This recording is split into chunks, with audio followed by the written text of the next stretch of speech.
I am so glad you convinced me that the family car should be the Defender 110.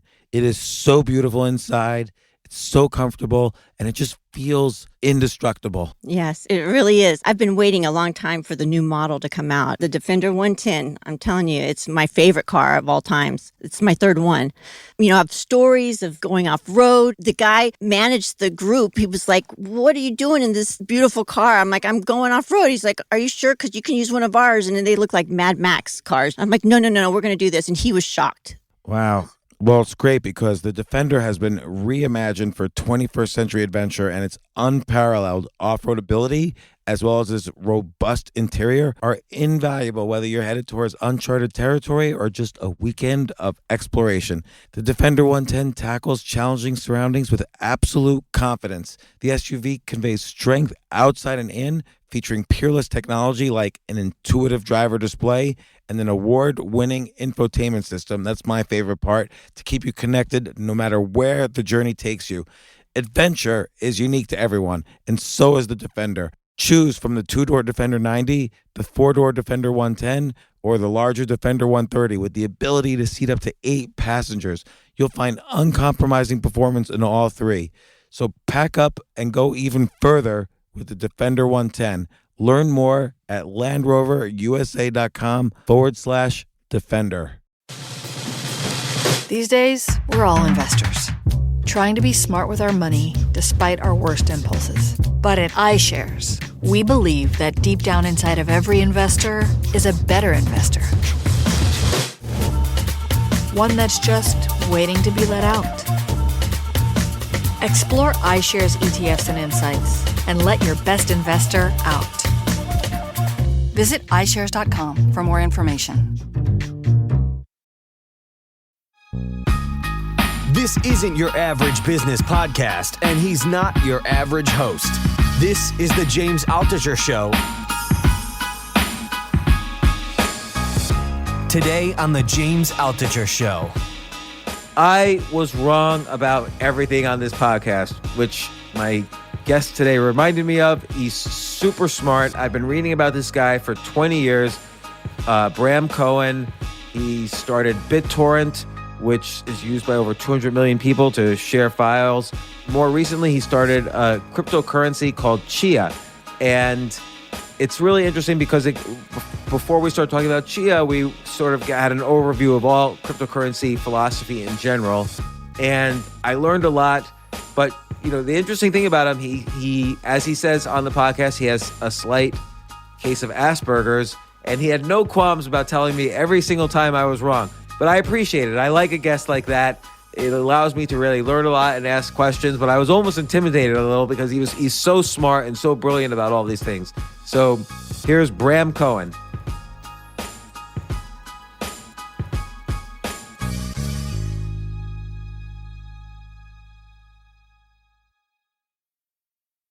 Well, technically, yes, but then you have to still look into scale. Like the banking industry is much bigger than the Bitcoin industry. Just because everyone's complaining about Bitcoin's energy, and it's not, I realize Chia solves the problem. As Bitcoin scales higher, it's going to be a problem, but it's not really a problem right now, but it'll be a problem as Bitcoin scales.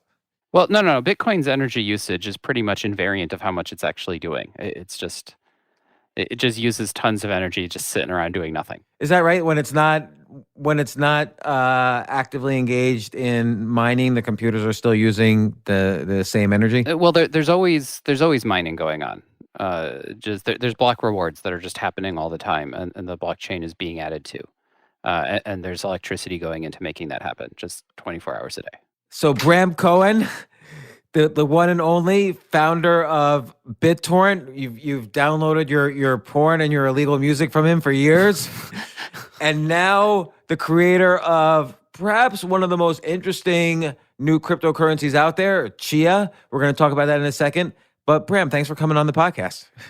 Good to be here. You know, I know Naval Ravikant is an investor in Chia. He was in 2013, early 2013. I didn't understand Bitcoin at all, or crypto. And he flew to New York and literally explained to me for 6 straight hours everything about Bitcoin that he could explain in 6 hours, and convinced me completely. and I became Uh-huh. a big advocate ever since. But maybe first, BitTorrent. Tell me about that, because that was so controversial and so popular at the time. You started it in 2001, or you started working on it then. Tell me about BitTorrent. Well, it's actually still very popular, just a little more globally than in the United States at this point. But yeah, back then, you couldn't get even like video clips over the internet. Like people's internet connections weren't fast enough to stream video, even under ideal conditions. That just wasn't a thing. And it was prohibitively expensive to provide these things anyway. If you actually made like a clip that was of interest available on the web, your server would fall over because a whole lot of people would come download it and you would just die. So I was like, hey, you've got plenty of upload capacity on all these other machines that are out there. And this wasn't just an idle thought I had one day. I'd been working at a bunch of startups doing stuff in the general field. There was a project called Mojo Nation that was actually basically a cryptocurrency company in the year 2000 that failed for a long list of reasons. But in terms of things we'd kind of succeeded at doing at it, thought swarming distribution was really interesting, and I decided to do something that just did swarming distribution. And by swarming distribution, you mean basically the distribution is kind of broken up into chunks on available space on people's computers, and then there's an algorithm to figure out how to assemble everything back together when you need that file. Yeah. There's some file that a whole lot of people want, and rather than everybody downloading it from one place, they download pieces of it from the original place and mostly just kind of swap pieces of the file with each other. One way to understand it is most people are familiar with SETI, the search for extraterrestrial intelligence, and a little bit that uses similar concepts, that the search for aliens, if you could join it by allowing your computer to use its kind of spare computer cycles to help, decipher what's in outer space. Yeah, well, it's a little subtle because the point here is that you're really using bandwidth, is this underutilized resource, and bandwidth is something that its behavior is kind of funny. You can't take bandwidth and put it on a shelf and use it later, right? Like it's a pipe. It has some capacity. If nothing's going through it, you've lost that potential capacity forever, and the marginal cost of actually using the capacity when it's empty is basically nothing. So it's like there's plenty of bandwidth out there, but bandwidth has this problem that it really doesn't act like a commodity at all. You can't preserve it over time. And then there's two endpoints to it. The receiving end, not all receiving ends want the same data. Not all sending and people who might be uploading have the same data. So if you really want to get it to kind of like act like a commodity, you have to use it in certain specific circumstances. So in a circumstance where a whole lot of people want a very large file all at the same time, then it kind of acts like a commodity, and then it's sort of fungible. There's a point where some computers or servers are using bandwidth all the time, whereas other computers, like my computer at night, is not really using bandwidth at all. Oh yeah, the vast majority of bandwidth capacity in the world is just not used. It's just like, and I hate to always use analogies, but it's just like Uber. Most car seats are not being used, and Uber was a way to figure out how to use and monetize empty car seats that were just lying around. Yeah, well, cars, it's funny because a car needs a driver, right? So the humans who could be driving are people you actually have to pay to do stuff. But cars are definitely severely underutilized. It's pretty ridiculous. Yeah, and so bandwidth is the same thing. And so your idea with BitTorrent, and kind of the idea that grew into cryptocurrencies in general, is that computer cycles or bandwidth or whatever could be used to support a digital currency, decentralized, so that there's no one center of control. It's spread out over millions of computers. So BitTorrent's not related to cryptocurrencies at all. Right, but for storage, it was used as kind of a decentralized storage. No. It's just decentralized distribution. Okay. When you want something, you can download it in this way, but it's really about the distribution part of things, not the storage part of things. So explain to me. So if someone uploaded a file to BitTorrent, what would happen? BitTorrent's not like a site. BitTorrent's a protocol, right? So there are there are websites and they use HTTP. BitTorrent's like HTTP. It's Okay. filling in at that kind of level. And so people use the BitTorrent protocol to create BitTorrent servers and clients, right? So, or BitTorrent clients. Yeah. They're just websites that are hosting things using BitTorrent, and then you download from that website. And what would be the benefit of using BitTorrent? Well, to the end user, it's that you can get the file that you're interested in. It's for the person who's making it available. The benefit is that they don't get completely stomped on their, bandwidth bill for doing this. And why is that? Because they're not doing very much uploading. It's everyone who's downloading it who's uploading to each other. I see. So it's not like you're downloading everything from, let's say, Dropbox, which is like one centralized site. It's like I could host files, you could host files. It's spread out. The protocol, for everybody using the protocol or that client, any uploading kind of is kind of randomly placed among clients who are using the protocol. Yeah, well, it's among everyone else who's getting the same thing, right? So if there's only one person who's downloading something, then it degrades to be behaving exactly the same way HTTP does. But if there's a lot of people who are getting something, then they're mostly uploading to each other, and there's very little original uploading being done by whoever made the file available originally. And then it kind of became notorious in that people were because of the decentralized aspect of it, you could never tell who was really hosting what. And so it kind of got notorious for a little while with music. No, it doesn't have really much of any anonymity properties. Like that people get that impression somehow, but no, it never made that claim that there's any real anonymity going on there. Okay, so what was the issue with music? It's just that people there are a lot of like large files, like a lot of nowadays music. The size of music files is just nothing. But back then they weren't totally trivial, and movies certainly. Like you couldn't even stream movies. That just your connection wasn't fast enough, and it was usually pretty impractical to get movies. So people would like download whole movies using BitTorrent, and it would take like a day to get the thing, and then they could watch it in high res on their local machine, which was really quite astounding for the time. And upwards of like almost 200 million people are using BitTorrent right now, or BitTorrent's protocol. Well, I don't know how many people are currently using it. I'm not affiliated with the project anymore. I left several years ago. Was it a company? Like, did you monetize it? Yeah. There's there's BitTorrent Inc. that makes the software available, and that was mostly making money off of ad tech, which I'm very happy to not be living off of anymore. The BitTorrent and uTorrent software were provided by it.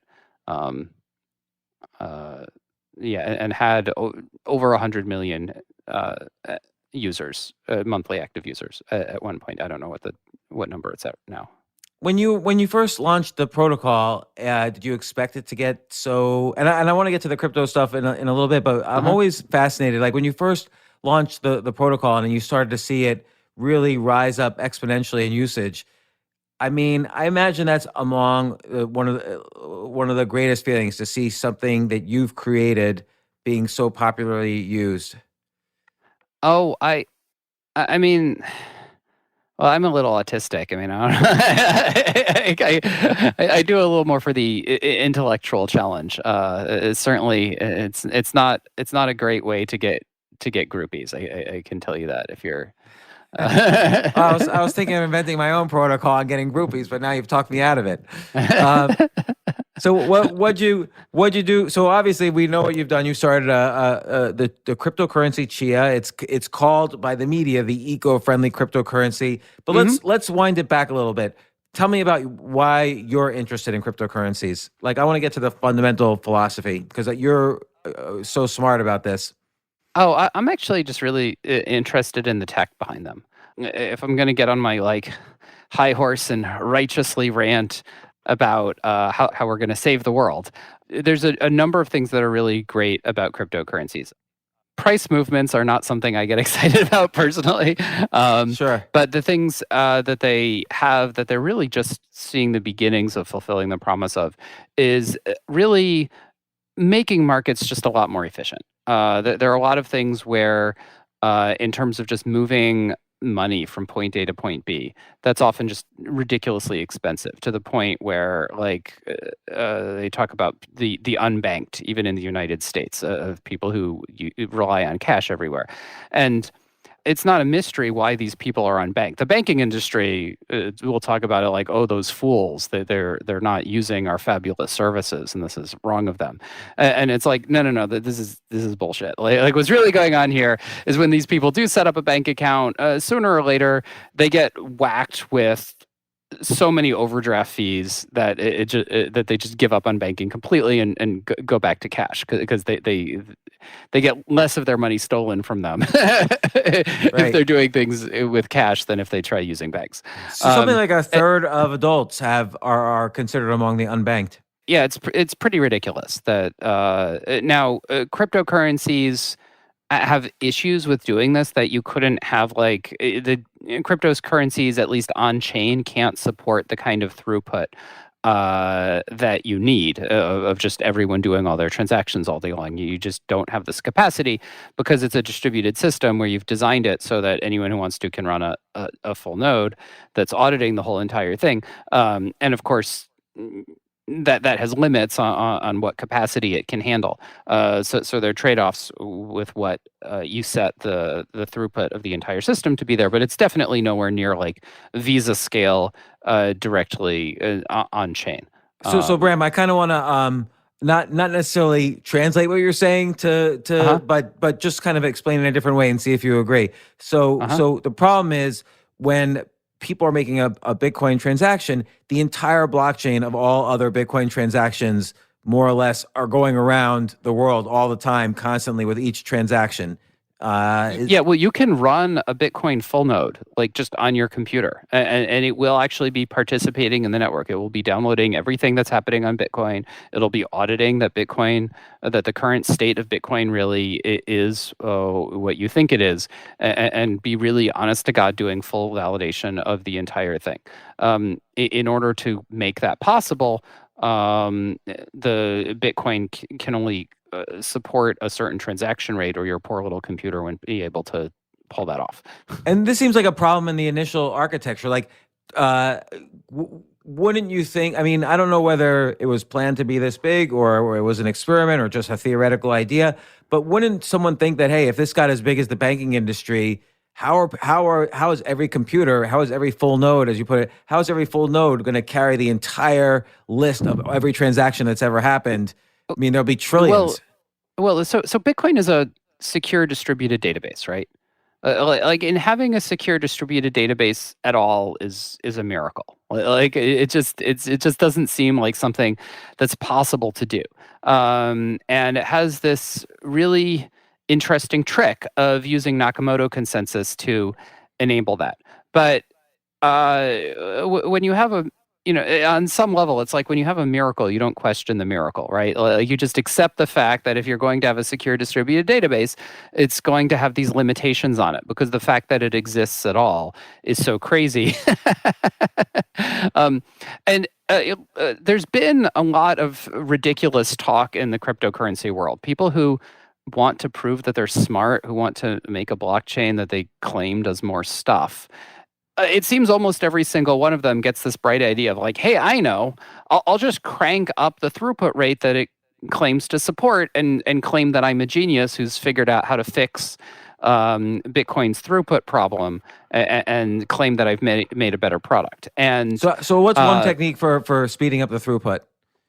I mean, it's not a technique. You just increase a number. You just say, here's the new throughput, like that. Here's the maximum block size, and I just multiplied it by 10 or whatever.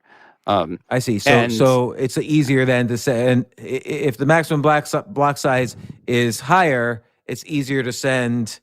Yeah. Well, it just outright allows more transactions to fit in that block size. It's just here's how big the ledger is here, so that puts a limit on how many things you can put in. The problem is when you start cranking that up, it requires more bandwidth to download all of it. It requires more CPU to validate all of it. It makes it so that it becomes very hard, very rapidly to run a full node. And you could maybe, if you're really pushing things, get like an order of magnitude out of this, like a factor of 10.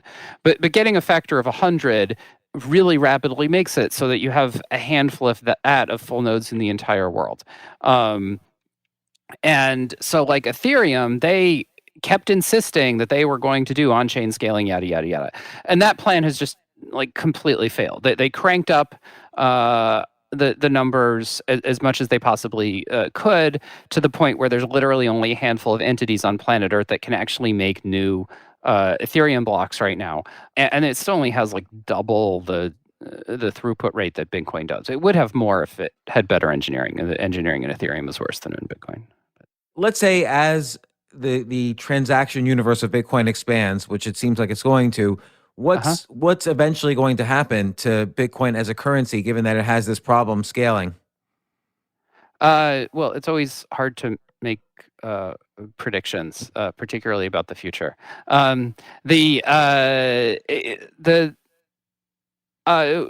There is a way of increasing what can happen, which is net settlement, right? This is like what banks do, right? It's not like when you buy a candy bar, it's not like that sends a transaction through on FedWire. FedWire itself only supports, around 10 transactions per second, thereabouts.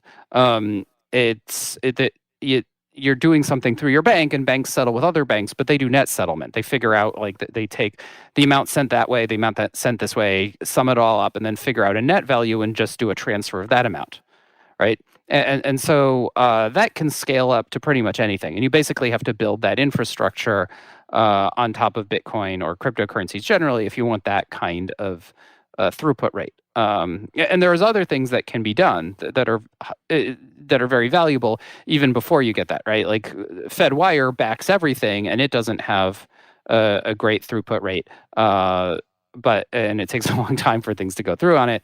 But it's still a very valuable database to have in the world, and so there are plenty of very high value transactions that can be done on chain, and that's totally reasonable to do as well.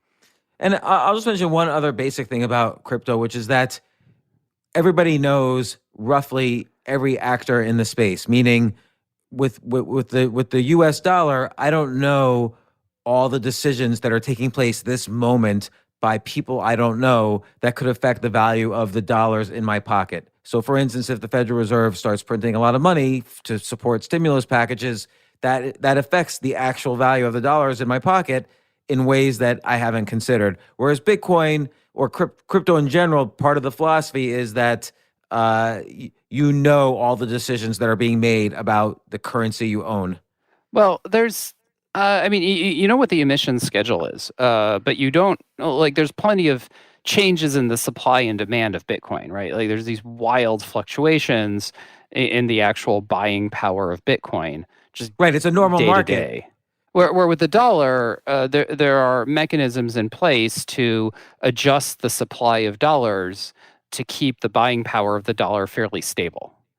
So it's keeping you from getting much benefit of upside, right? Like the dollar never goes up in value, but it's also protecting you from downside, that the dollar rarely just plummets in value. Now, a lot of people who are cryptocurrency enthusiasts make the claim that the government is just itching to get to print lots of dollars, and we're going to have hyperinflation any day now. I think that's a pretty silly claim. Nobody who understands basic economics believes that. So, I mean, it's not just an economics thing; it's a government thing. Like the U.S. government is pretty stable and is intentionally keeping the prices stable, and is doing a good job of that on purpose. I just want to mention there's huge demand for the dollar around the world. So that this is one of the things that people don't understand. Deflation is not only a function of prices domestically, but of the demand of the dollar around the world. So if you have pesos in Argentina and you're feeling insecure about it, which you should be, what other currency, if you want to get a country's currency, what other currency is there that you would convert to? Yen, probably not. The euro, probably not. The U.S. dollar is probably the safest, at least at the moment.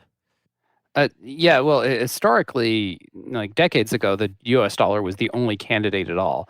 Having lots of euros sitting around is not crazy either. I mean, particularly if you're not in this hemisphere. And so, okay, so you were mentioning how crypto, it doesn't really do things to manipulate the supply that you're unaware of. Yeah. You know what it's doing. You know what the emission schedule is of Bitcoin, but that's not the sum total of everything happening in the system. But as part of actually being a secure distributed database, it's paying the miners in its own currency. And if it were possible to cheat, if it were possible for someone to hack it and just print lots of currency, in particular for miners to just print lots of currency, they definitely do that. They're not a government. They don't care. They're just trying to get as much money as they can. So that's a very important aspect of the system, just from its own security properties. So what inspired you to say to yourself, hey, I want to create my own cryptocurrency? Because there's hundreds of cryptocurrencies out there, and most are bullshit, but it's hard. Everybody's got a story, so it's hard to identify. The vast majority of cryptocurrencies are just taking the Bitcoin code base or the Ethereum code base and just twiddling a few little things and claiming it's different in some way when it's really not at all. And even among the ones that actually do have a from scratch code base, that the quality of code tends to be extremely poor. I mean, like, most of these things aren't really even cryptocurrencies. They're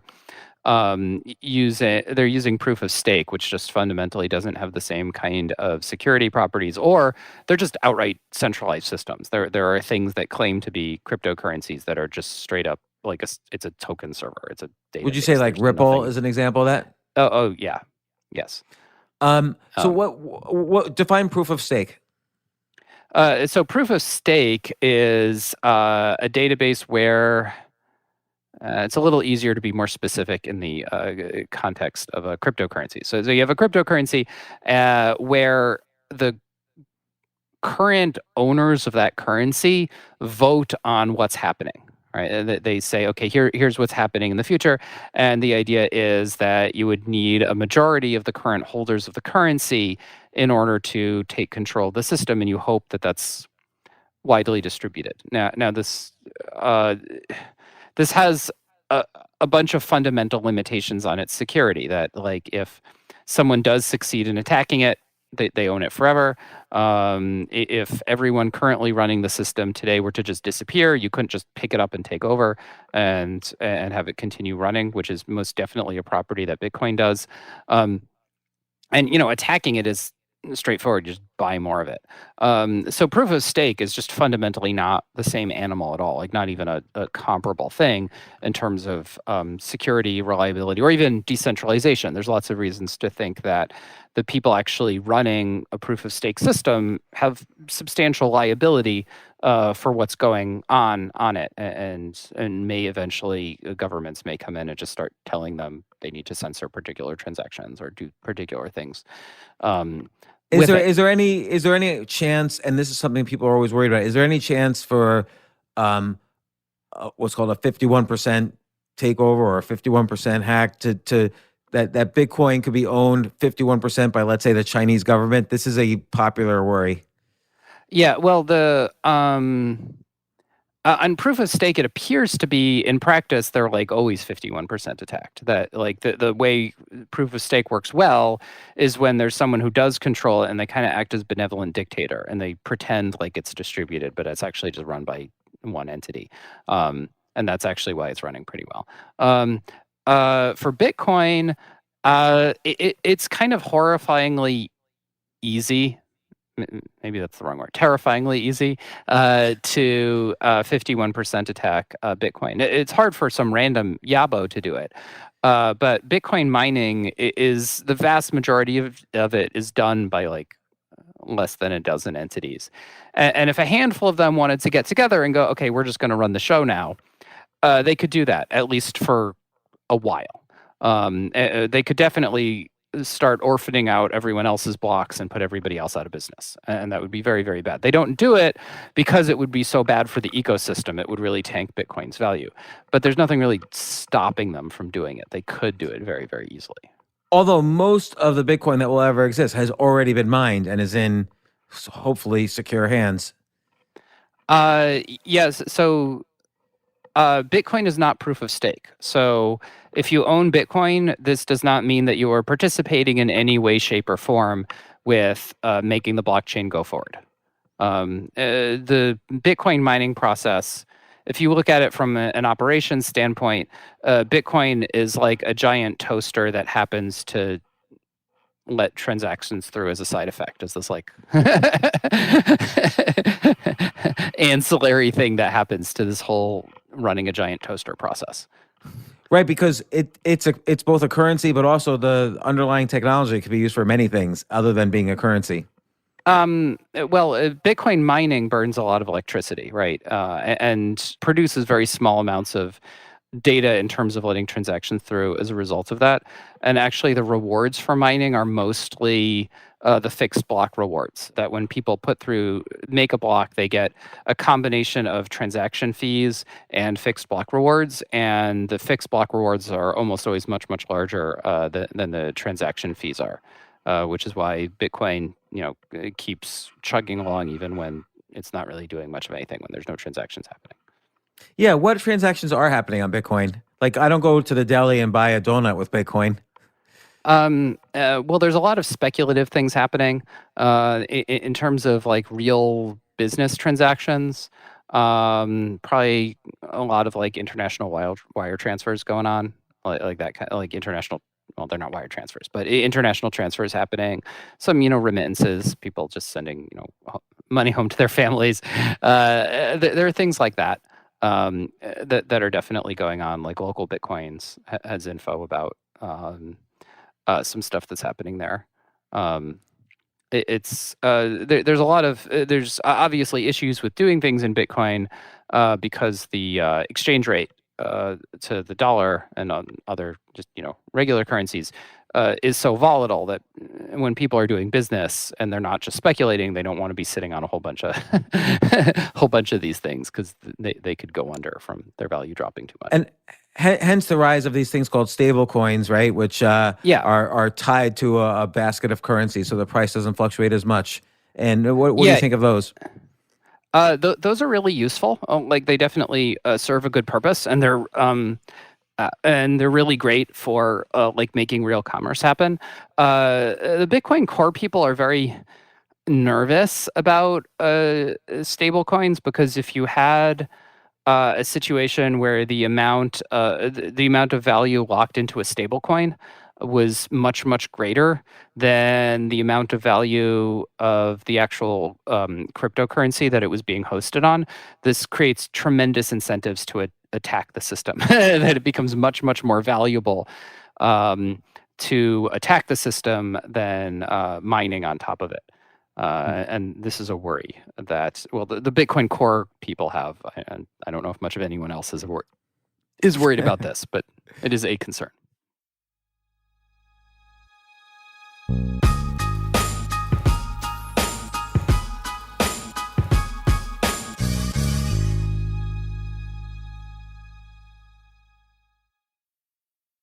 Oh my gosh, I love these clothes. Mizzen and Main. That's Mizzen and Main. It really is the most comfortable work clothes. Travel clothes. I had to travel this whole week. I'm traveling for a week and a half, and I just took Mizzen and Main clothes with me. Close out 2023 in style with comfortable, breathable, packable, and machine washable pieces from Mizzen and Main. As you wrap up your year-end goals, enjoy a Mizzen and Main dress shirt that you can wear confidently. I like that they've very, very just nice, solid colors. I don't really like to get all fancy in patterns and everything, although they do have some pattern shirts, but very comfortable clothes, stretchable pants. It's just super comfortable, but they look professional, and you can wear them casually or professionally. I like some of their flannel shirts or untuck shirts. I love untuck. I never tuck in. So again, whether you're shopping for a special someone or giving yourself the gift you really want, I just buy myself gifts. Mizzen and Main is the perfect gift for any guy who works, travels, and cares about looking and feeling great. As you could tell by my many photos across the internet, I care about looking fantastic. I'm practically a model. And let's be honest, every guy loves to look great. So again, shop now at mizzenandmain.com and save 20% when you spend $130 or more using promo code James. That's promo code James at Mizzen and Main, Mizzen and Main.com.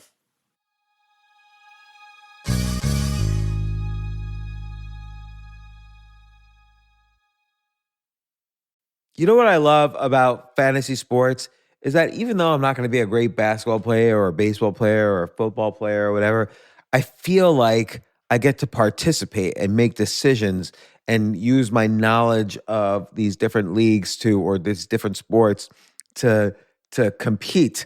So it's like I can pick my team or I can pick my favorite players and I could use my knowledge to make predictions and maybe even make money. So with the basketball season here, you can now pick combo projections across football and basketball from the Specials League on Prize Picks. This is a league created specifically for combo projections that include two or more players from different sports or leagues. Want to play alongside some of Prize Picks' favorite players like rapper Meek Mill and comedian Andrew Schultz, who's also been a guest on this podcast, and I've been a guest on his? You can now find community plays under the promos tab of the app to view entries for some of the biggest names in the Prize Picks community each week. Look, Prize Picks even offers a reboot policy so that your entries stay in play even if one of your players gets injured. For football and basketball games, if you have a player who exits the game in the first half and does not return in the second, that player is rebooted. Prize Picks is the only daily fantasy sports platform with an injury insurance policy. What? So I love playing it. I love anywhere where I can use analytical ability with my interests to demonstrate some skill and maybe make some money. And I like the game-like aspect. I do wish they had chess as a category on prizepicks.com, but I'll settle for what they've got. Maybe I should make my own fantasy chess league. But in any case, I love Prize Picks. Go to prizepicks.com/James. Use code James for a first deposit match up to $100. That's the easiest $100 you're ever going to make. So that's prizepicks.com/James and use code James. Daily fantasy sports made easy.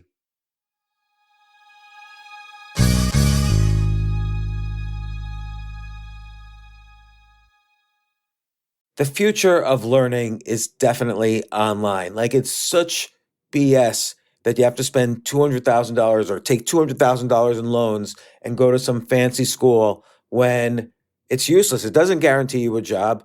Most employers, including me, do not care about degrees or grades or anything like that. We want to care that you love what you're doing, that you know what you're doing, in some cases that you have experience or that you're willing to learn. But people in general love learning and are curious. Like, the key to success is curiosity. And I think masterclass.com is the perfect model for online learning. I'm really happy they're sponsoring this episode. If you're going to give a gift, give the gift of learning. Masterclass makes a meaningful gift this season for you and anyone on your list, because both of you can learn from the best to become your best, from leadership to effective communication to cooking. Let me tell you some of the classes I've taken. I've taken comedy from Steve Martin. I mean, can you believe I can take a class from Steve Martin on comedy, or Judd Apatow, my favorite comedy director? I could take an actual class from him on writing. Wolfgang Puck on cooking. Dan Brown on writing, or Judy Bloom, who's been on this podcast, on writing. By the way, Wolfgang Puck also has been on this podcast. It's such a pleasure. I try to take classes all the time from masterclass.com. And whether you're watching Masterclass on TV or listening in audio mode in the app or on their site, the quality speaks for itself. It's like these Masterclass instructors are your own personal mentors that are going to help you reach the next level. How much would it cost to take one-on-one classes on comedy from Steve Martin or on chess from Gary Kasparov? You just wouldn't be able to do it. But it would cost hundreds of thousands of dollars. With a Masterclass annual membership, it's $10 a month. Memberships start at $120 a year for unlimited access to one-on-one classes with all 180 plus Masterclass instructors. So it's not just $120 for one instructor. You get all 180 plus Masterclass instructors. Boost your confidence and find practical takeaways you can apply to your life and at work. And if you own a business or are a team leader, use Masterclass to empower and create future-ready employees and leaders. That's the real education in today's world. So this holiday season, you can give one annual membership and get one free at masterclass.com/JAS. JAS, of course, stands for the James Altucher Show. So right now you can get two memberships for the price of one at masterclass.com/JAS. Masterclass.com/JAS. Offer terms apply.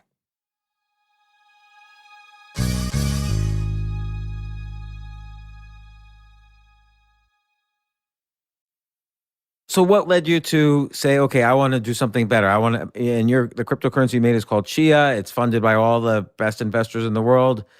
I'm probably an investor in it through some VC fund or whatever. So tell me about Chia. Like what got that started? Well, there's a bunch of problems that Bitcoin has. It's very hard to improve on Bitcoin in any meaningful way. Bitcoin's really at a plateau of functionality, and people do all these things. They're like, oh, well, we're going to make it something ASIC resistant, and ASIC resistance is a bit of a fool's errand and probably not a good idea anyway. What's ASIC resistance? Oh, so when you mine Bitcoin, you use ASICs, you use custom hardware that's only really useful for mining Bitcoin and nothing else whatsoever. So the idea with ASIC resistance is let's switch to some proof of work algorithm that's best done by like a general purpose CPU or by a GPU, and just have it be done by that.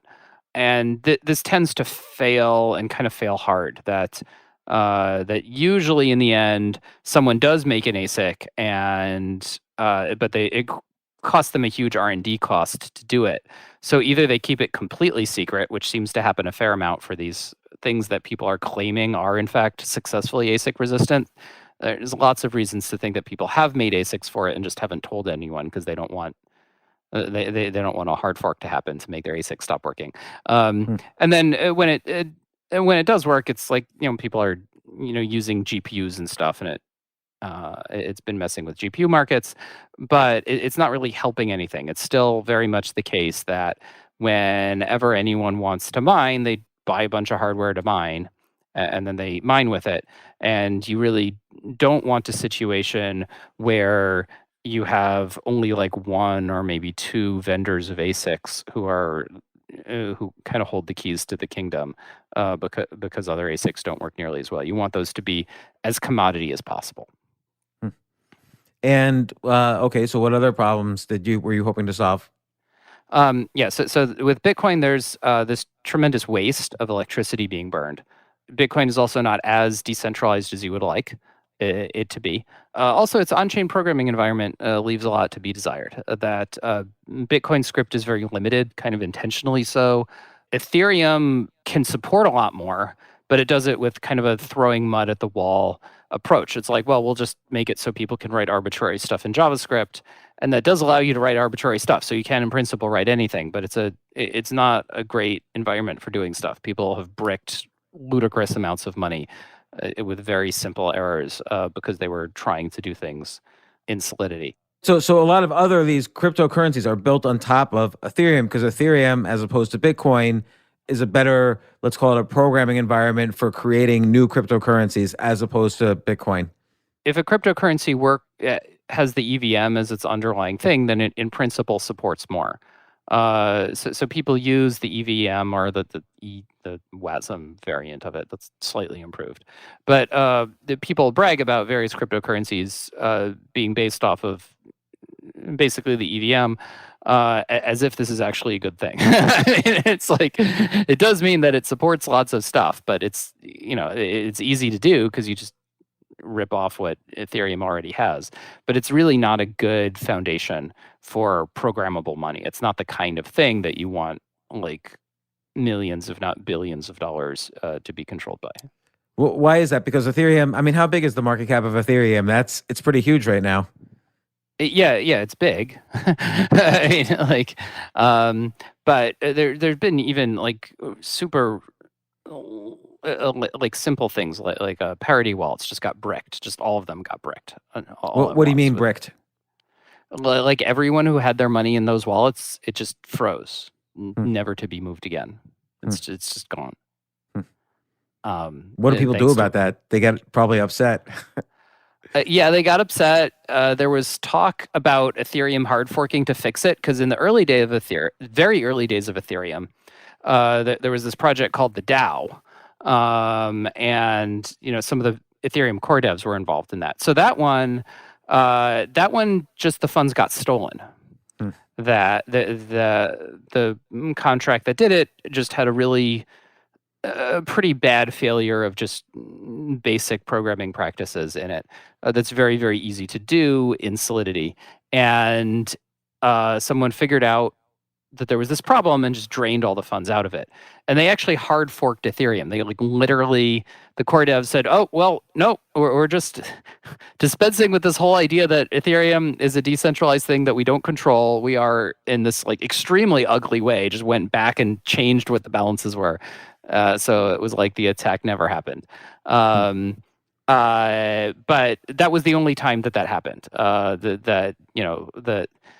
The parity wallets people just weren't special enough. They weren't important enough to be worthy of this kind of a rescue where the DAO was. And so Chia, just why did you start Chia then? So obviously there are these problems. What happened next? Yeah. So I had some pretty good ideas. So I came up with this plan for doing proofs of space and time, which is not just a bunch of science fiction mumbo jumbo I threw together. That's a real thing, although it is sort of poetic terms for it. I like it. It's like proof of quantum mechanics right there. No. There's no quantum mechanics in cryptocurrencies. There's no gauge theory in it. I don't know. Eric Weinstein was babbling something, claiming something. I don't know what he was trying to say. But no. These are all very real, specific things. Actually, to be fair, quantum computation is real and fascinating, but not what people think it is. So the hero of the show here is proof of space. So the idea is that I was saying how ASIC resistance is a bit of a fool's errand. And the reason for that is you lose, right? Almost any kind of computation that you might do for proof of work, specialized hardware will be able to do it better. There's nothing that's just perfect on a general purpose CPU. There's a loophole here. Oh, and then even if you do it, even if you manage to do that, people are still burning lots of electricity. I mean, people are still getting these chips, and even if you completely succeed in making it and be bog standard commodity hardware, it's still mostly burning of electricity that's going into the mining process. This is true of anything that a CPU does. There's kind of a loophole, a really super narrow loophole that you have to use very carefully, which is you can do proofs of space that you have what you can think of it as. I'm about to say a lie, but bear with me. You can think of it as you stored a bunch of bingo cards on your hard drive and you kind of sorted them in advance. And then the blockchain is calling off bingo numbers. And then everybody goes and checks to see if they have something close enough, which they can do quickly because they sorted everything ahead of time. And anyone who has something that qualifies goes bingo, and that makes another block, and the blockchain moves forward. A proof of space algorithm quite that simple has a lot of problems to it. There's actually these really algorithmically deep things called Hellman attacks, which make it so that you can lie about the amount of space that you have and succeed in using more computation in order to emulate having a whole lot more space than you actually do. So let me just try to understand. So proof of space.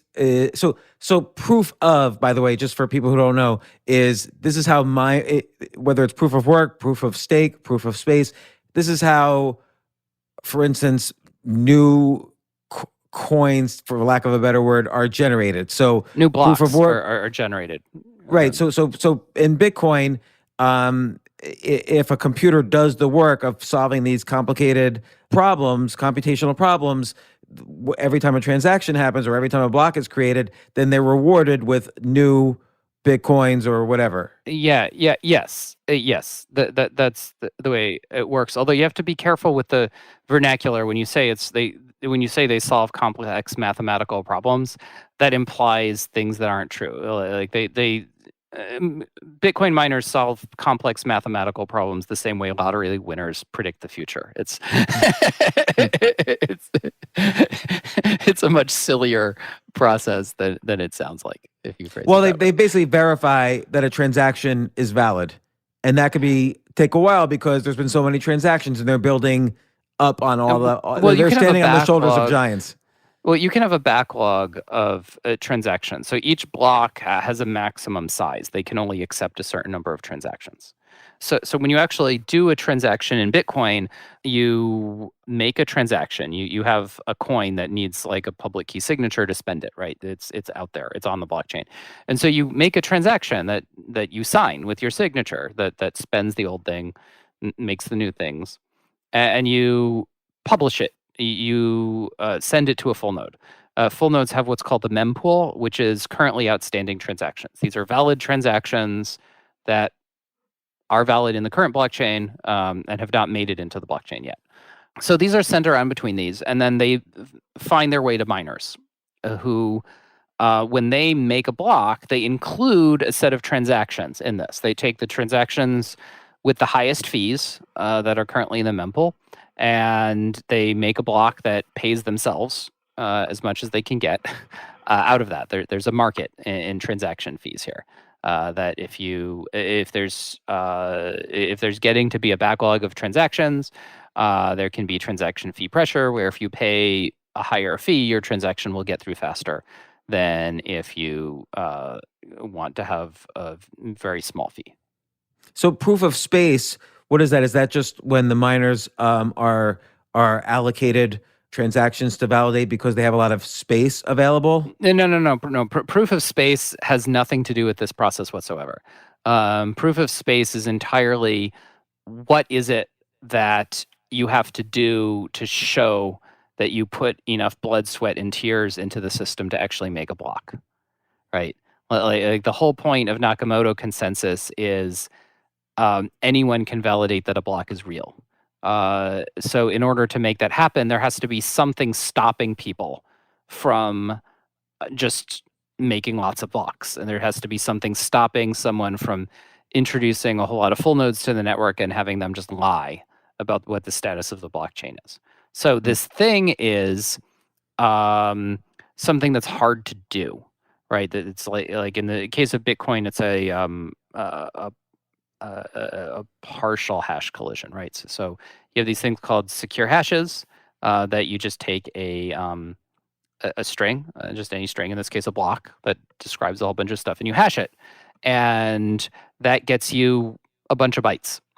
And you say, well, the first whatever number of bytes of that secure hash have to be all zeros in order for this to be a valid block.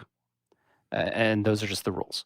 And the number of zeros that has to be varies based on what the current work difficulty is. If there are if blocks are being made too quickly, then the work difficulty goes up. If the blocks are being made too slowly, the work difficulty goes down. But each block represents a certain amount of blood, sweat, and tears having gone into creating it. And the fundamental insight in Bitcoin, the thing that enables the whole thing, is this idea that if you and I get into a discussion of what is the current state of Bitcoin, what is the state of this database, right? We need to work it out amongst ourselves. There's no one out there who's an authority on it. So the trick that we do is we compare the amount of blood, sweat, and tears that went into making this. That we look at the total work difficulty of my version of Bitcoin, of the history of Bitcoin, and we look at the work difficulty of your version of the history of Bitcoin. And whichever one is greater wins. And that's the rule. And the vast, vast majority of the time, what happens is the only way it's modified is something's just added to the end. There aren't reorgs. You don't lop stuff off and add new replacements. You just add to the end of it, because it would be silly for someone to work on adding old stuff, because they wouldn't even, like the blockchain that they'd make if they just added one thing would still weigh less than the honest chain does. So proof of space, describe that. I mean, you described it, but I want to understand it a little better. Yeah. So Bitcoin works off of these like partial hash collisions. For proof of space, you have these like public keys that you stored. When there's a challenge that comes up when a block is made, right? There's a question of, okay, how do we add to this? So with proof of space and time, for every single public key anyone has ever made, that has a certain quality. It has a certain nearness. to the last thing that was done. Like, so you look at its distance from the hash of the previous block, from the challenge that came up, right? And the farther that is, the more iterations of the proof of time that need to be run in order for this to make a block that adds to the blockchain.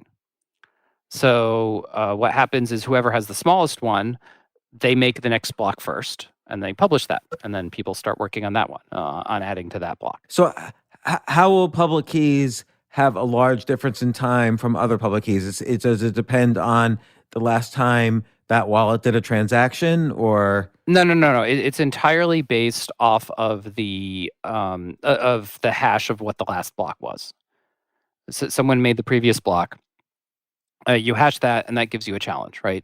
And people have these public keys that are close, that might be close to it, that they pre-sorted. So everyone goes and looks, what's the closest thing that I have?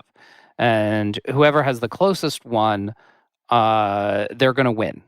Because they're going to be able to make the next block the soonest, because there's a proof of time that needs to be done. And whoever has the smallest value here, they're going to have to run their proof of time for the smallest number of iterations. I'm simplifying, by the way, but I'm trying to. That's okay. You're doing a good job. So Yeah. The idea is that it could be much faster than Bitcoin's proof of work, because you don't have to kind of go through this process of verifying every transaction that ever happened. No. It looks a lot. By the way, I'm like, wrong about everything, so that's okay. It looks a lot like Bitcoin in many ways here. Like Bitcoin, really, there's this huge disconnect in Bitcoin between the consensus algorithm, the process of making blocks, and the on-chain programming environment, and what the transactions that get included actually do. There's a huge disconnect between these two things. And so at Chia, we've replaced both of them, but the replacing is different on both ends. So like Ethereum, that has proof of work that's nearly identical to Bitcoin. So it's very, very similar. It is a different proof of work algorithm, but that's not super material. But it has a very different on-chain programming environment, where the proof of space and time that Chia uses, that's a different consensus algorithm. And you could actually switch. Well, it would be a hard fork, but like Bitcoin could switch to using proofs of space and time without changing its on-chain programming environment. These are two orthogonal concepts. Okay, so with Chia, what would you say are the benefits? So with Chia, when you're doing proofs of space, which we have up and running now, woohoo! It's much more distributed. There's a lot more entities that are participating here, because, well, there's just a lot of storage space sitting around. Now, at the moment, our initial coin price was a lot higher than we expected, which caused this like mad rush of people buying new hard drives to farm off of them, which has caused our net space to go up very, very quickly, which has made it a lot less profitable to farm Chia. Chia is currently over 10 exabytes of space that's dedicated to it. Yeah, and it's been going up at around 1 exabyte per day. And again, why would someone? Here's what I'm always curious about with these with all these cryptos, whether they're valid or not valid. But let's just assume we're talking about the legit ones. Who is using, or who are using these currencies right now? Like Chia, sounds similar a little bit to Filecoin, where there's the the kind of decentralized storage network. And we don't do storage, though. We don't have a storage service attached to it.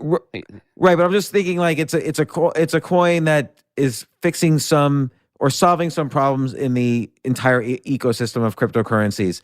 And I can never figure out who are the end users of any of these. Like, who's the end user right now of Chia? I mean, Chia's just starting, so maybe there's none yet, but right now we have a big farming community, right. So people are happy with that. But in terms it's like farming food that nobody's eating yet. I think there's kind of two different sets of functionality that people are doing in cryptocurrencies today. there's kind of like the Bitcoin functionality and the Ethereum functionality, right? So Bitcoin is very much focused on just being simple money, right? Like being something where people can sit on it and have their money and use it to transfer money between different places and do basic custody arrangements and do a good job of that. And people are doing that.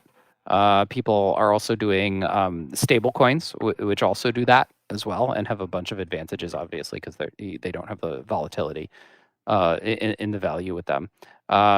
Clearly, people are using stable coins. Like Tether has like, is it like 50 billion real dollars that have been put down on Tether? But that's because other cryptocurrencies, to sort of stabilize the profits that investors have made, have moved things from, like, let's say Bitcoin to Tether, but there still might not be any actual transactions happening other than Bitcoin moving to Tether.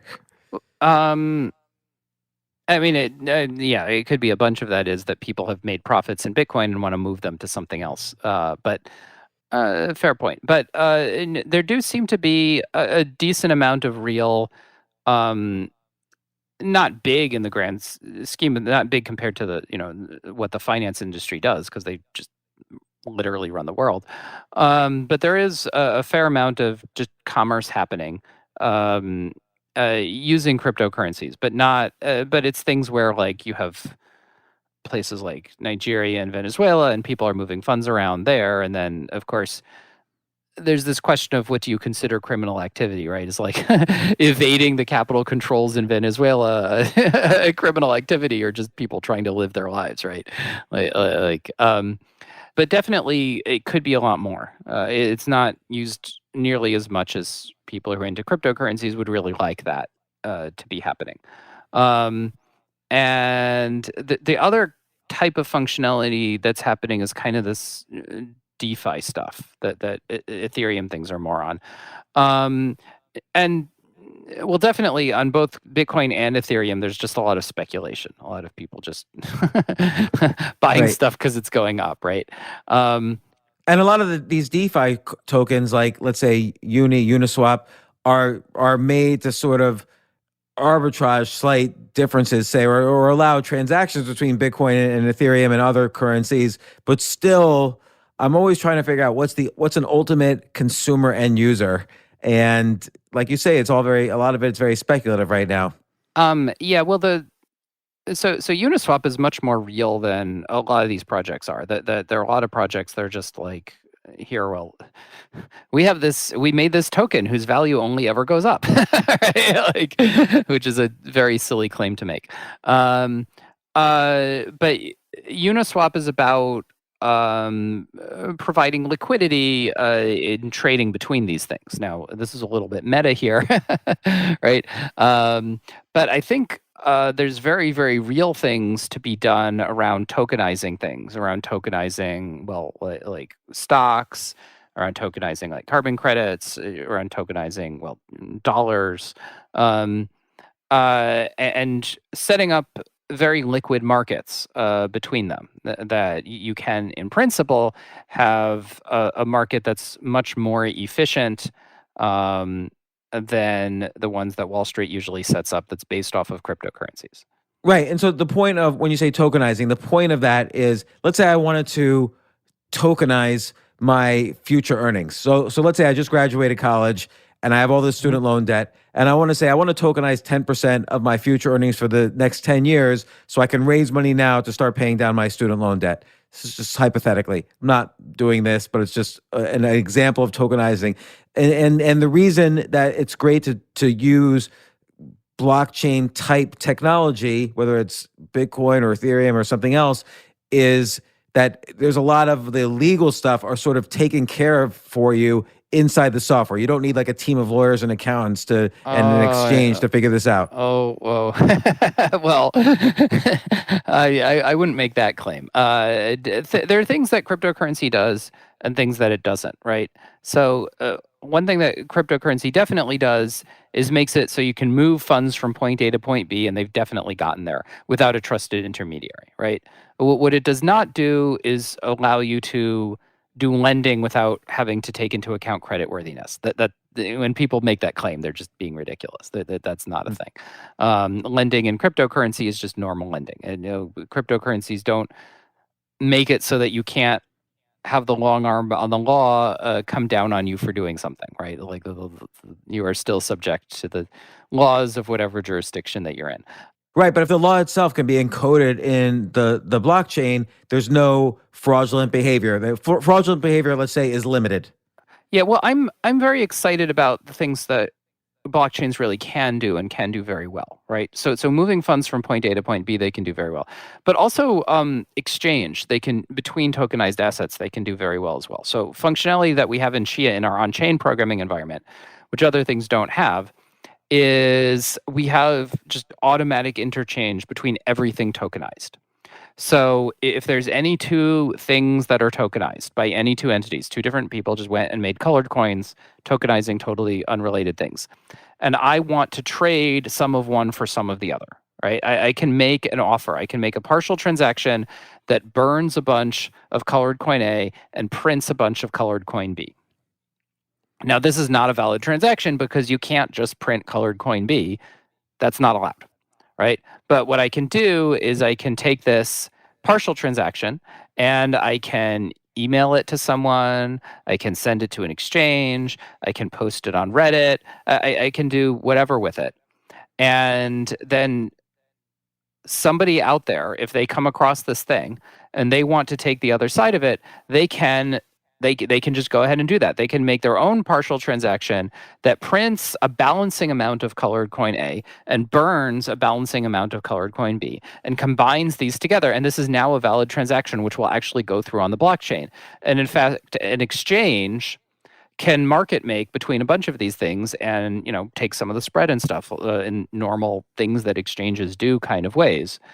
Without having to have a trusted exchange. You're only trusting the exchange to not be, pocketing too much of the spread here. You're not just trusting them to not just be like Mt. Gox and make off with all your money.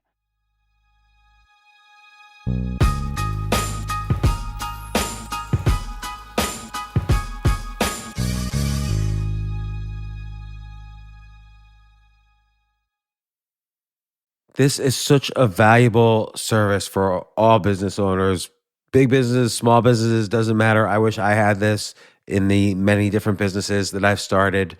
Sometimes it seems like your business is humming, but then suddenly you don't understand it. You're starting to fall behind. You're not understanding where your costs are, where your revenues are, where your payments are.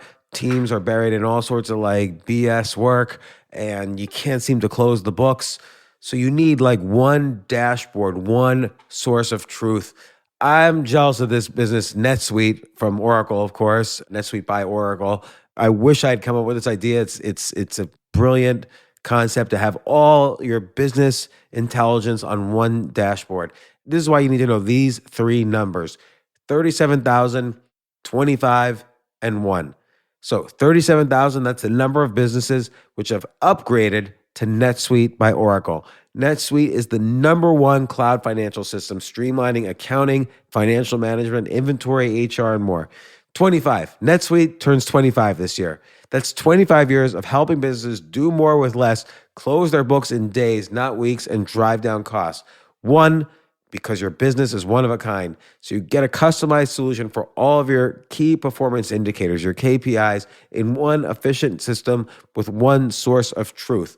Manage risk, get reliable forecasts, and improve margins. Everything you need to grow all in one place. So right now, download NetSuite's popular KPI checklist designed to give you consistently excellent performance absolutely free at netsuite.com/James. That's netsuite.com/James to get your own KPI checklist. netsuite.com/James.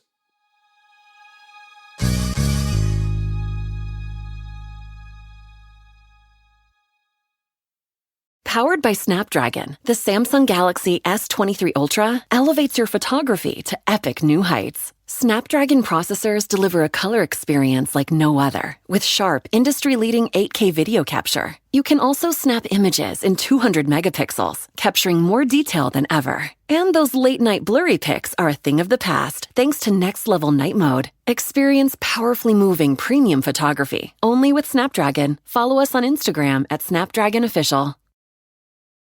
Entresto, sacubitril valsartan tablets, is the #1 heart failure brand prescribed by cardiologists and has helped over 1 million people with heart failure.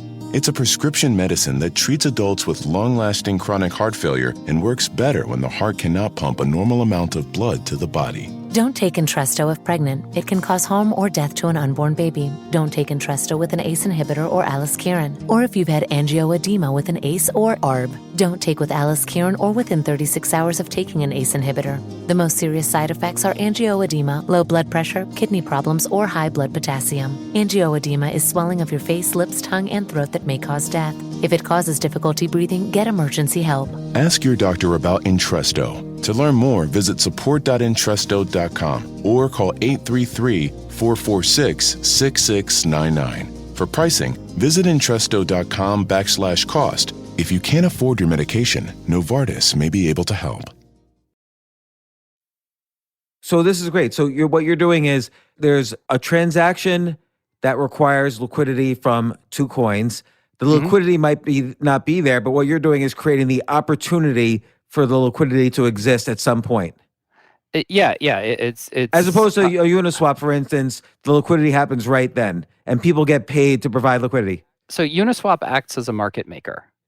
Well, it's an algorithmic. So it needs liquidity on hand. Yeah, it always has liquidity there. So Uniswap does two things, right? It acts as a liquidity provider and it acts as a price oracle. And it totally does exactly what it claims as a liquidity provider. Like whether this is a good idea or not, interesting question. It's definitely been making profits off of its trading strategy, which is just simple rebalancing. But if Chia had all the liquidity available all the time, it would act like Uniswap, basically. No. You could have like Chia Swap. You could have like a Uniswap on Chia that's behaving very similarly. That's helpful, right? It's potentially good to have an algorithmic liquidity provider that's always available at all times. That's an extra thing on top of this first layer of things, which is you have bids and asks made, and then there's market making in them and such. But the Chia Swap is just something that will sometimes take the other side of offers that you make. Right, and what if nobody ever provides the liquidity on the other side? Oh, if no one wants to take your offer, it doesn't go through, right? Like maybe you want an exchange rate that's just you're asking for too much, and so it's not going to go. Potentially, you could even exchange NFTs using Chia Swap, is what you're saying. Oh yeah, that works as well. You could make an NFT on Chia and then make an offer to sell it, and someone could just take your offer and take control of the NFT without having to have an exchange in the middle. You don't need a trusted party to do the escrow.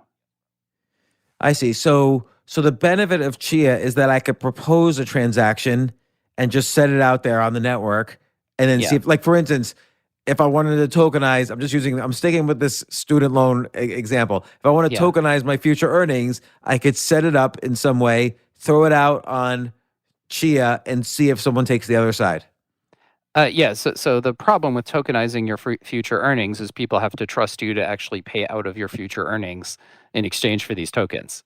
Right. So that's where a lawyer is required, because I'd have to basically define what my earnings are and make sure it all goes through like an escrow first that deposits in a token. Yeah, and just your credit worthiness, right? Like you might just try and disappear, like move to another country and go, nope, I'm just gonna right. I'm just gonna it's the problems of any kind of credit-based transaction. Yeah, exactly. But it's creative in the sense that a bank will not loan money off of a college student's future earnings, but it's a more speculative. A lot of tokenization is about speculation. So when they created the Bowie bonds, it makes it much easier to provide liquidity.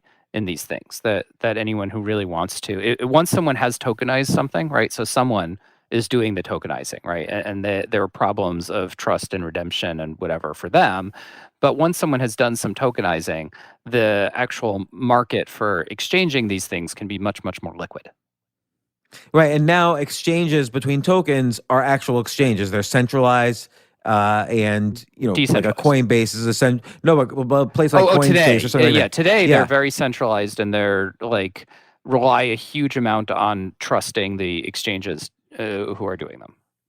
Right, and you're saying, and Chia is is one of these DeFi tokens that basically is like a meta exchange. It's decentralized, but it's also a meta exchange in the sense that it allows you to create tokens that there's not necessarily liquidity for. It's a platform for on-chain programming that's much more suitable for the kinds of things you really want to do with smart money. So, like, colored coins aren't directly programmed into Chia Lisp. There's no concept of this is a colored coin in the Chia spec, but it has the tools where you can build such things on top of it.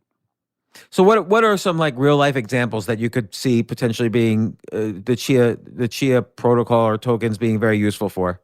Well, there's really basic kind of meat and potatoes things that if you just want to do like custody, right? Like when your money is in the bank is providing security features for this. Like if you try and withdraw your money, it slows it down and verifies it's you, and it does things like that. Now, they do this in a way that's not very, that you have no control over, and that's not very transparent at all. They don't really make clear what their policies are. And like when a check clears, it doesn't actually clear when you think it clears. Like there's a longer period of time where the money it could always disappear stresses on the me other out. end. Yeah, it always stresses me out that like if you send a wire, there's kind of a period where the money is nowhere, and that always stresses me out. No, and even when you deposit a check, there's a period where it looks like you have the money, but you don't actually. That you can go ahead and spend it, but if they decide that it's a bounce check, they'll just come and take it back from you retroactively. So,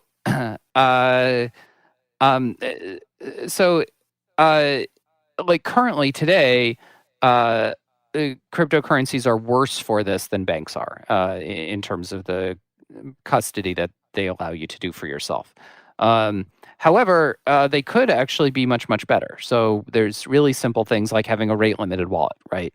So you want to have a wallet where it can only spend money at a certain rate, and if you get hacked, if someone takes control of it, you can go, oh no, I've been hacked, and you can go dig up your other key that you keep in your safe deposit box that you use to recover your funds if ever you get hacked, right? And then you're only out the amount that the attacker was able to drain from your wallet before you realized that you'd been hacked.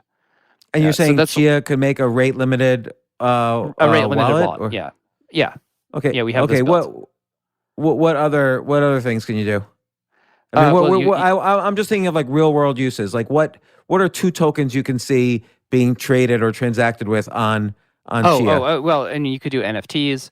In terms of actual tokens, a lot of the stuff you really want to do are things where there are legal issues around it, right? So like stocks, right? Like you really want to trade stocks. Tokenizing stocks has a lot of regulations around doing that.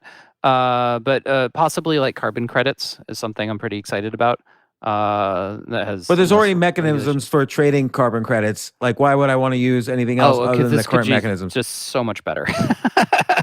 It's decentralized, but like again, there's very formal exchanges, mired in regulation that do this. Yeah. So this cuts out most of the crap. This makes it so anyone who's tokenizing carbon credits can just allow very liquid exchange of them to happen without being bought into any one particular exchange doing the work. So and again, I'm trying to understand the reasoning for tokenizing. So let's say Exxon has some carbon credits. I would tokenize them so that I can trade them for Chevron's carbon credits, and it looks the same. It doesn't need an extra. That's not exactly how carbon credits work. You can have like carbon credits like in the United States in this year or something like that. And those are all pretty much the same thing. And those can be traded on exchanges and have price discovery on those. But there are like a lot of different ones of these that happen like internationally, and you can trade between them, but that they have to be redeemed. So what does the tokenizing do? The tokenizing allows very efficient price discovery, and it allows very efficient interchange of them. It means that you're not whoever's issuing these things isn't like blessing one particular exchange to be the ones who get to take a cut every time these change hands and someone does offers with them. And it also means that the thing that they're tokenizing can be directly interchanged with everything else. That you don't have to have pairings between these things that are set up specifically for them. I see. So if there's carbon credits in Europe and carbon credits in the U.S., they might not be easily tradable unless through an exchange. And then there's all sorts of fees. There's all sorts of ways. I could only trade the European carbon credits with the U.S. one, say on a particular exchange. I might not be able to trade the Nigerian carbon credits with the U.S. carbon credits. And you're saying with Chia, you can kind of, as if you transform these carbon credits into tokens, then they all can be traded and there's price discovery and so on. And the information, this is Nigerian, this is European, this is US, that's all there. And everybody can make decisions on their own rather than relying on a specific exchange. Yeah. If you want liquidity in markets, you want everything to be dumped into one big pool and everyone to be able to interact as directly as possible with everyone else as you can get. So this could be incredibly useful, and I hate to say it, but like in games, for instance. So if computer game assets, like people buy, things and virtual money is very useful in particular computer games, but they're not easily interchangeable. I can't create virtual money on one game and trade it with virtual money on another game. But if I tokenize them or make NFTs of them, then you could do it on Chia. Well, no, that's actually a great idea that hadn't occurred to me before. That like game companies can tokenize their virtual currencies. Yeah, that is, makes the games more accessible to people who haven't tried them yet, but have a lot of virtual money and time invested in another game. Yeah, well, to some extent they might not want to do it because they don't like making it possible to do gold farming within the game. But yeah, it makes it so that like a game then doesn't have to set up its own marketplaces to make value in their own virtual goods. They just make NFTs out of it. Two games don't have to have a deal with each other. They could just throw up their, if you're a gamer, you can just throw up your, Grand Theft Auto virtual money on Chia and see if someone with or Call even of Duty multiple tokens. Yeah, or even multiple games could use the same virtual currency between them. Right. It could use the same tokenization. Yeah, no, that's a great idea. Well, what are some other ones that are real customer uses? I know I'm asking this a lot, but I'm just trying to think of stuff. Well, there's NFTs, which are interesting, but we definitely support NFTs really well. There's a lot of stuff around just like different types of custody arrangements, right? So there's like distributed identities. So the simplest use of distributed identities is if like you want to be able to say, okay, I'm trusting these people to recover my access to my account if I lose it. If either I lose all of my access controls or I die or whatever, this set of people are able to regain access to my stuff. So there are things built to do this now. They're generally built on making partials of your keys and sending them to your trusted people so that those can be used to reconstruct your original keys.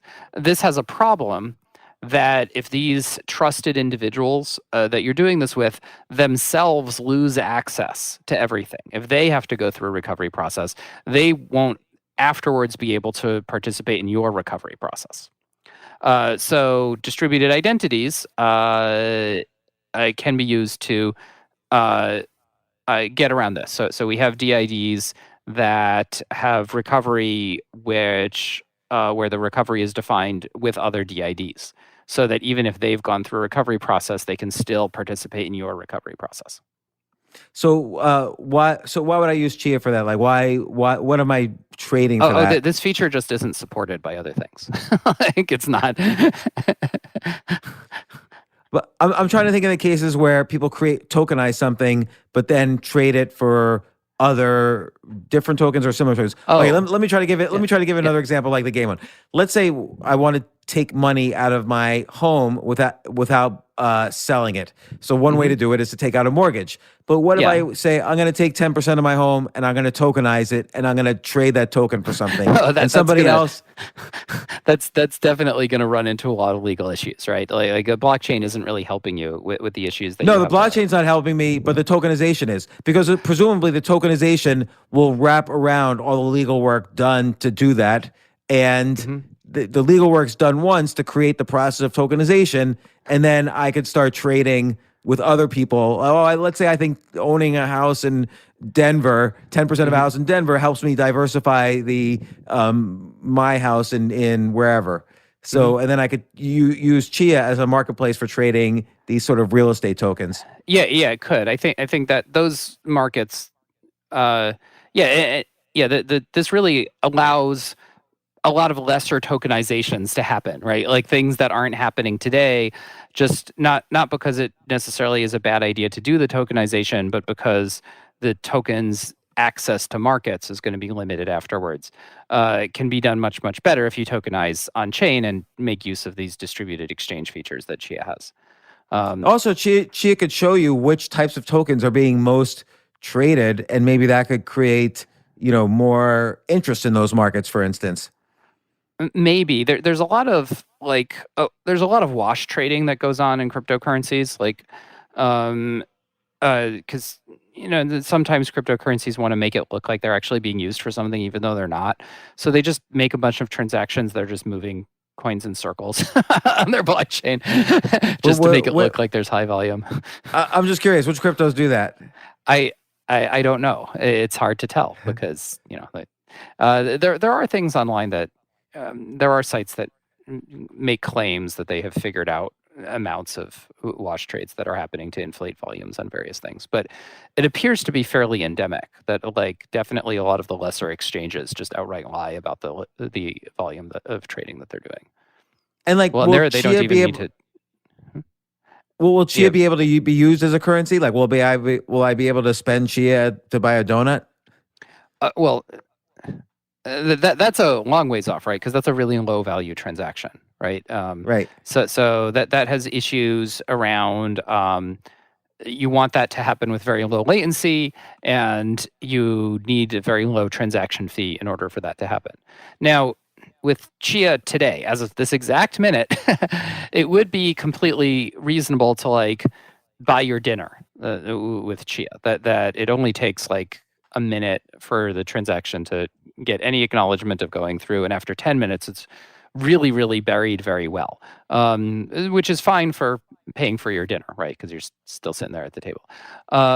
However, it doesn't scale enough for that to happen. This is only because there's so little demand for transactions in Chia right now. So if a chain of restaurants started doing this, maybe one chain could get away with it. But as soon as it started being really used at scale, the transaction fees would go up because the blockchain was just full. And this is how it responds when the blockchain is full, is it just starts charging more and more for transaction fees. And one big difference between Chia and other DeFi tokens like Uniswap, it sounds like Uniswap has specific pairs. Like I could trade Bitcoin for Ethereum or Bitcoin for stable coins. Chia allows for any two tokens to be transacted. So Uniswap acts as a I'm a bit fumbling over semantics of whether Uniswap is a cryptocurrency here. Uniswap has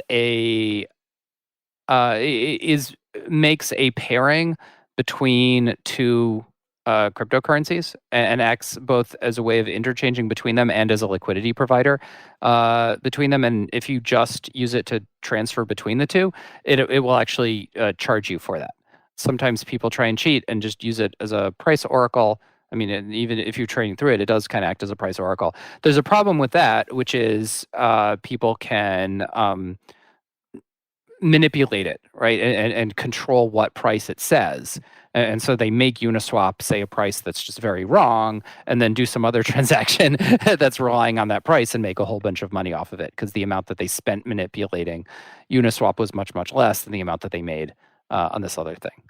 And then correct me if I'm wrong, which I'm usually wrong here, but correct me if I'm wrong, aren't there other tokens then that take advantage of the arbitrage created by a Uniswap type protocol? I mean, well, there are a bunch of Uniswap type things that exist. There's this really interesting thing that if you're going to make Chia Swap, I've been doing a whole bunch of thinking about this, because exchange is built into Chia, right? Like you don't really need this special thing to just transfer from one to mostly trustlessly transfer exchange between different coin types. There's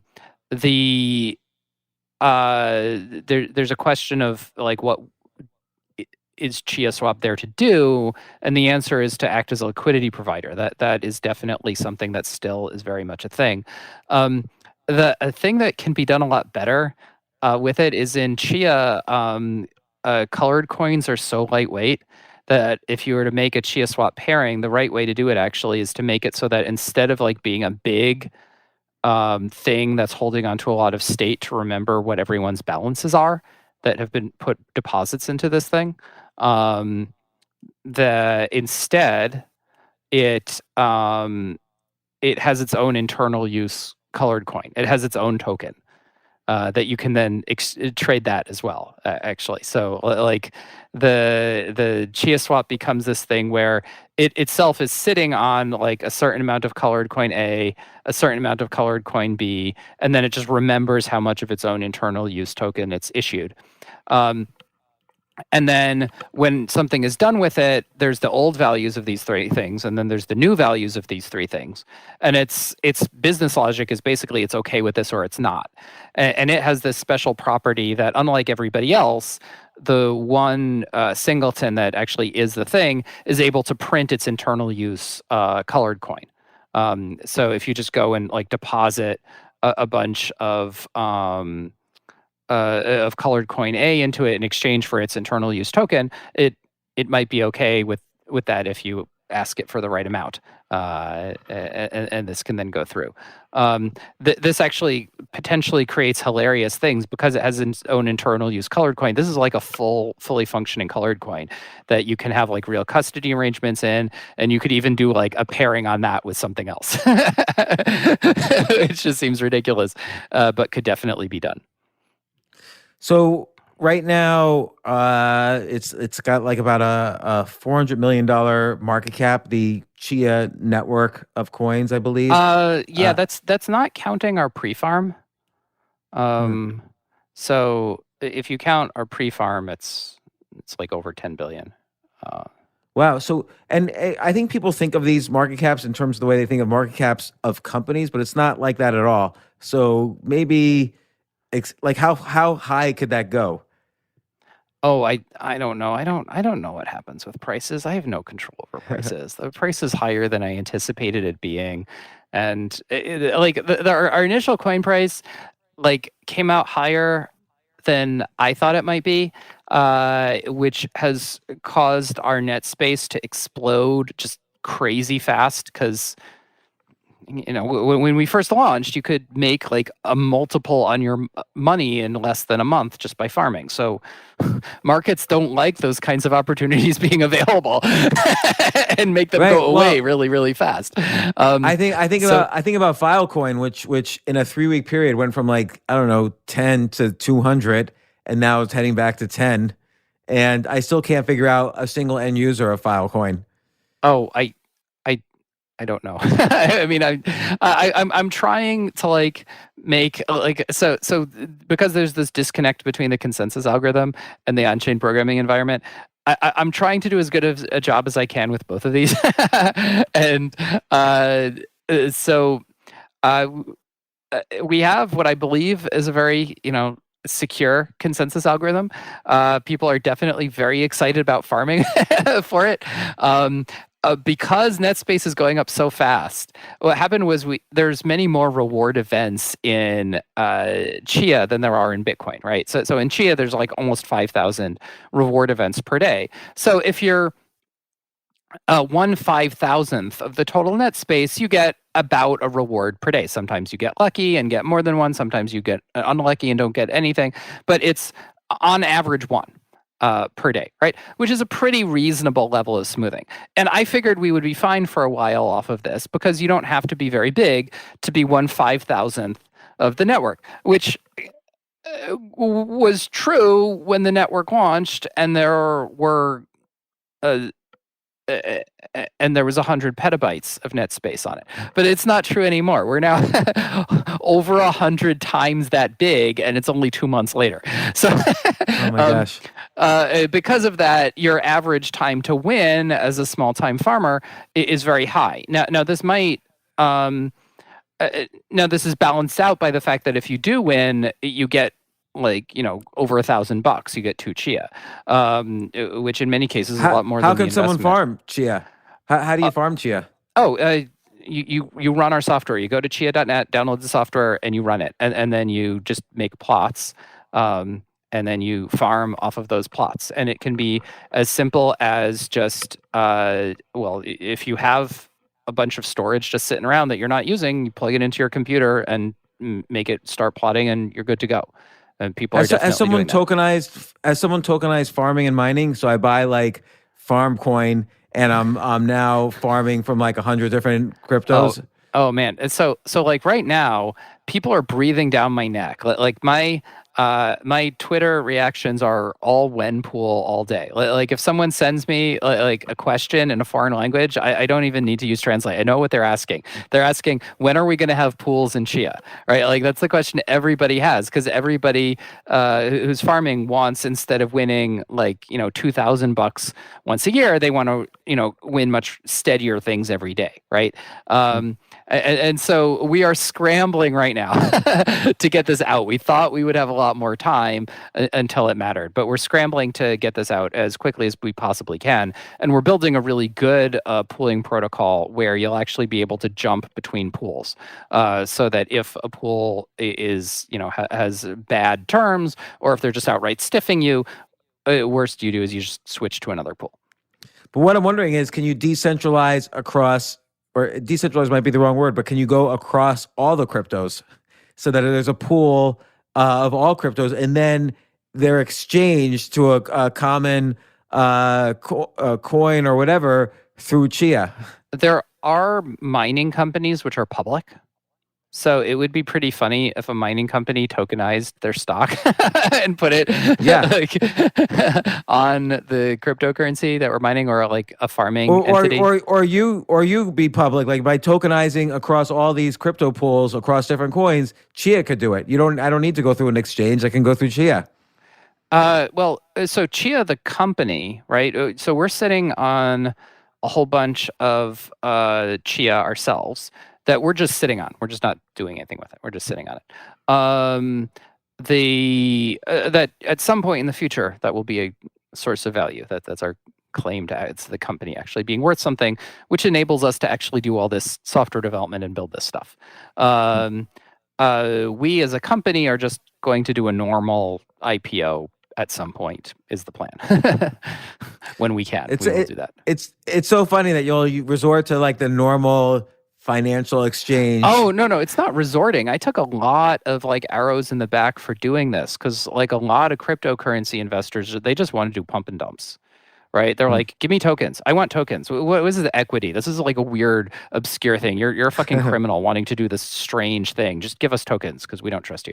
And I mean, they're full of shit. They just want to dump. That's why they want tokens. They want, like, this is really all about, the thing that all the laws around equities were written around. If you're like, in some sense, issuing equities is a kind of tokenization. It's not a cryptocurrency, but it's, same kind of a thing. And if you're doing this, you should be building value to do it, not just like, pumping up the value of something and dumping it as quickly as you can and getting out of it, right? The idea here is to protect consumers from shady actors, right? There is real value in people being able to invest in things, but this needs to be done in a way where the people who are accepting the investment money are mostly people who are actually building stuff and generating returns with it, not mostly scam artists who are just trying to collect everyone's money and run.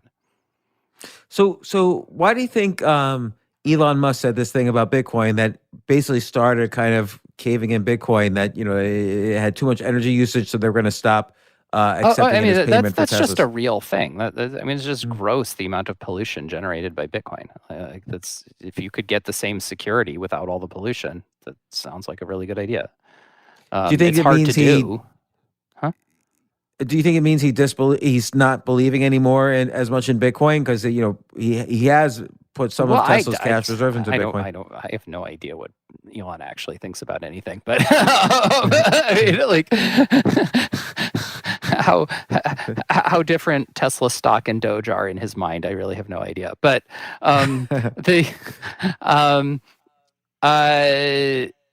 but it's weird because he said, well, we won't accept Bitcoin for Teslas anymore, but he didn't Tesla hasn't sold all their Bitcoin.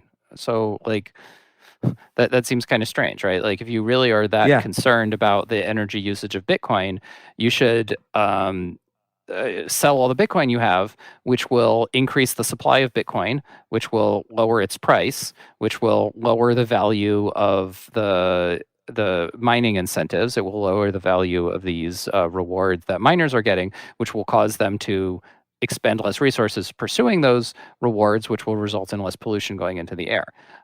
So it's kind of strange that he made a big hullabaloo about that, but didn't actually just sell all of Tesla's Bitcoin.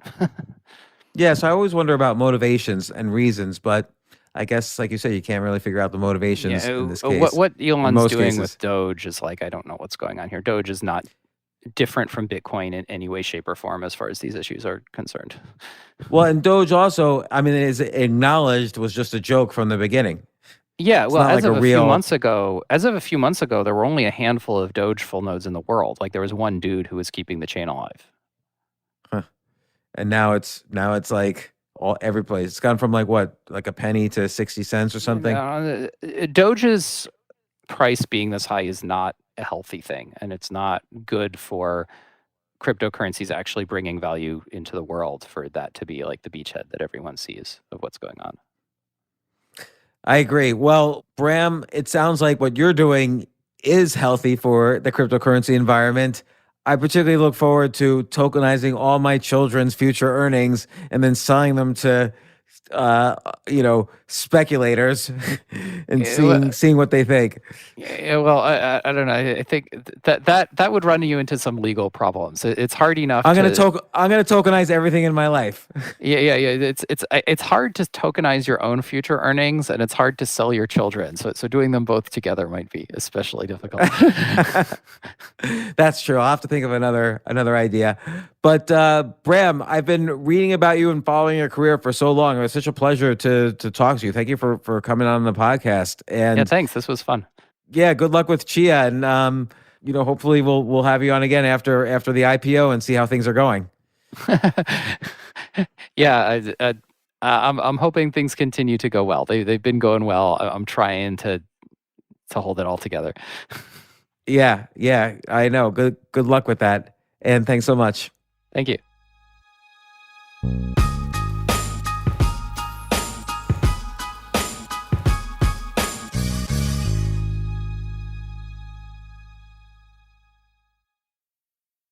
Powered by Snapdragon, the Samsung Galaxy S23 Ultra elevates your photography to epic new heights. Snapdragon processors deliver a color experience like no other, with sharp, industry-leading 8K video capture. You can also snap images in 200 megapixels, capturing more detail than ever. And those late-night blurry pics are a thing of the past, thanks to next-level night mode. Experience powerfully moving premium photography, only with Snapdragon. Follow us on Instagram @SnapdragonOfficial.